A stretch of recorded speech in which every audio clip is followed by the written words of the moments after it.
बिस्मिल्लाहिर्रहमानिर्रहीम। बेपर्दा औरत पर अल्लाह का अजाब जैसा कि है। ने अक्सर सुना करते हैं कि फलां जगह पर फलां शख्स जिंदा हो गया। इसने मरने के बाद का हाल सुनाया और फिर रह गया। इसी किस्म का अजाब कब्र से ताल्लुक एक वाकया गिलगित पेश आया, जिसके बारे बताते हैं कि एक शख्स कब्रिस्तान के पास से गुजर रहा था कि उसने किसी कब्र से ये आवाज़ सुनी कि जी निकालो, जिंदा हूँ। जब एक दो रुतबा इसने आवाज़ सुनी तो इसने ये लेकिन जब मुसलसल इसने ये आवाज़ सुनी तो इसको यकीन होने लगा। चुनांचे करीब में एक बस्ती थी। वो शख्स इसमें आया और लोगों को इस आवाज़ के बारे में बताकर कहा कि तुम भी चलो और इस आवाज़ को सुनो। चुनांचे कुछ लोग इसके साथ आए। उन्होंने भी यही आवाज़ सुनी और सब ने यकीन कर लिया कि वाकई यह आवाज़ कब्र से आ रही है। अब यकीन होने के बाद उन लोगों को मसला पूछने की फ़िक्र हुई कि पहले उलमा से यह मसला मालूम करो कि कब्र खोलना जायज़ है या नहीं। चुनांचे वो लोग महल्ले की मस्जिद के इमाम साहिब के पास गए और उनसे कहा कि इस तरह कब्र से आवाज़ आ रही है और मैयत ये कह रही है कि मुझे कब्र से बाहर निकालो, मैं जिंदा हूँ। इस पर इमाम साहब ने फरमाया, अगर तुम्हें इसके जिंदा होने का यकीन हो गया है तो कब्र को खोल लो और उसको बाहर निकाल लो। चुनांचे ये लोग हिम्मत करके कब्रिस्तान गए और जाकर कब्र खोले। अब जो ही तख्ता हटाया तो देखा अंदर एक औरत बरहना हालत में बैठी हुई है और उसका कफन गल चुका है। फिर लोगों ने कि वो औरत कह रही है, जल्दी से मेरे घर से मेरे कपड़े लाओ, मैं कपड़े पहनकर बाहर निकलूंगी।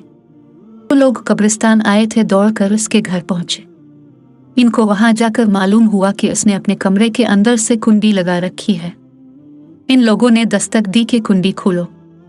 अंदर से इस औरत ने जवाब दिया, मैं कुंडी तो खोल दूंगी लेकिन कमरे के अंदर वो शख्स दाखिल हो जिसके अंदर मुझे देखने की ताब हो, इसलिए कि इस वक्त मेरी हालत ऐसी है कि हर आदमी मुझे देखकर बर्दाश्त नहीं कर सकेगा। लिहाजा कोई दिल गुर्दे वाला शख्स अंदर आए और आकर मेरी हालत देखे। अब सब लोग अंदर जाने से डर रहे थे, मगर दो चार आदमी जो मजबूत दिल वाले थे उन्होंने कहा कि तुम कुंडी खोलो, हम अंदर आएंगे। उसने कुंडी खोल दी और कुछ लोग अंदर चले गए। लोगों ने अंदर जाकर देखा वो औरत अपने आप को चादर में छुपाए बैठी हुई थी। जब ये लोग अंदर पहुंचे तो इस औरत ने सबसे पहले अपना सर खोला। इन लोगों ने देखा कि इसके सर पर एक भी बाल नहीं, वो बिल्कुल खाली खोपड़ी है। ना इस पर बाल है न खाल है, सिर्फ खाली हड्डी हड्डी है। लोगों ने इससे पूछा, तेरे बाल कहाँ गए? इस औरत ने जवाब दिया कि जब मैं जिंदा थी तो नंगे सर घर से बाहर निकला करती थी। फिर मरने के बाद जब मैं कब्र में लाई गई तो फरिश्तों ने मेरा एक एक बाल नोचा और इस नोचने के नतीजे में बाल के साथ खाल भी निकल गई। अब मेरे सर पर न बाल है न खाल है। इसके बाद इस औरत ने अपना मुंह से कपड़ा हटाया। जब लोगों ने इसका मुंह देखा तो इतना खौफनाक हो चुका था कि सिवाय दांतों के कुछ नजर नहीं आया। ना ऊपर का होंठ मौजूद था ना नीचे का होंठ मौजूद था, बल्कि 32 के 32 दांत सामने जुड़े हुए नजर आ रहे थे। सोचिए, अगर किसी इंसान के सिर्फ दांत ही दांत नजर आए तो कितना डर और खौफ मालूम होता है। अब इन लोगों ने इस औरत से पूछा, तेरे होंठ कहाँ गए? इस औरत ने जवाब दिया, मैं अपने होठों पर लिपस्टिक लगाकर नामहरम मर्दों के सामने जाया करती थी।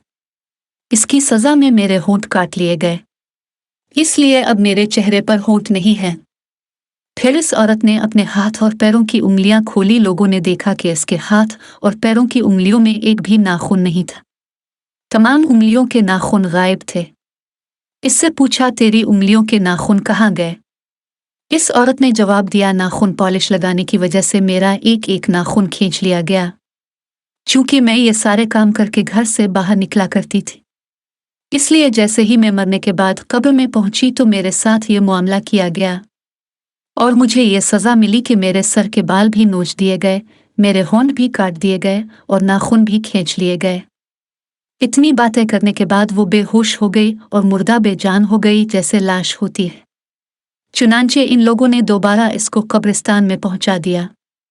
मोहतरम ख्वातीन व हजरात, अल्लाह ताला को ये इबरत दिखानी मकसूद थी कि देखो इस औरत का क्या अंजाम हुआ और उसको कितना हौलनाक अजाब दिया गया।